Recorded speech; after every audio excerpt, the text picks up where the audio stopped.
ನವರಾತ್ರಿಯ 3ನೇ ದಿನ ಅಂದರೆ ಬುಧವಾರ ದಿನದಂದು ಚಾಮುಂಡೇಶ್ವರಿಯು ಚಂದ್ರಘಂಟಾ ದೇವಿಯಾಗಿ ನಮಗೆಲ್ಲ ದರ್ಶನ ನೀಡುತ್ತಾಳೆ. ಈ ದೇವಿಯ ಹಣೆಯಲ್ಲಿ ಅರ್ಧಚಂದ್ರನು ಘಂಟೆಯ ಆಕಾರವನ್ನು ಹೊಂದಿರುವುದರಿಂದ ಈಕೆಯನ್ನು ಚಂದ್ರಘಂಟಾ ದೇವಿ ಎಂದು ಕರೆಯಲಾಗುತ್ತದೆ. ಈಕೆಯು ರಾಕ್ಷಸರ ಸಂಹಾರಕ್ಕಾಗಿ ಚಂದ್ರಘಂಟಾ ದೇವಿಯಾಗಿ ಅವತರಿಸಿ ಬರುತ್ತಾಳೆ. ಬ್ರಹ್ಮ, ವಿಷ್ಣು ಮತ್ತು ಮಹೇಶ್ವರ ಈ ಮೂವರ ಶಕ್ತಿಯನ್ನು ನಾವು ಈ ಒಂದೇ ಅವತಾರದಲ್ಲಿ ಕಾಣಬಹುದಾಗಿದೆ. ಈ ದೇವಿಯು ತನ್ನ ಕೈಯಲ್ಲಿ ಖಡ್ಗ, ತ್ರಿಶೂಲ, ಬಿಲ್ಲು ಮತ್ತು ಗದೆಯನ್ನು ಹಿಡಿದಿರುತ್ತಾಳೆ.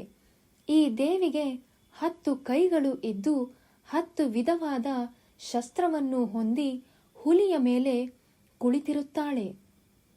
ಈಕೆಯು ಶುಕ್ರ ಗ್ರಹದ ಅಧಿದೇವತೆಯಾಗಿ ಭಕ್ತಿಯಿಂದ ಯಾರು ಈ ದೇವಿಯನ್ನು ಪೂಜಿಸುತ್ತಾರೋ ಅವರಿಗೆ ಸುಖ, ಸಂಪತ್ತು, ಐಶ್ವರ್ಯ ಮತ್ತು ಸಮೃದ್ಧಿಯನ್ನು ಪ್ರಾಪ್ತಿಸುತ್ತಾಳೆ.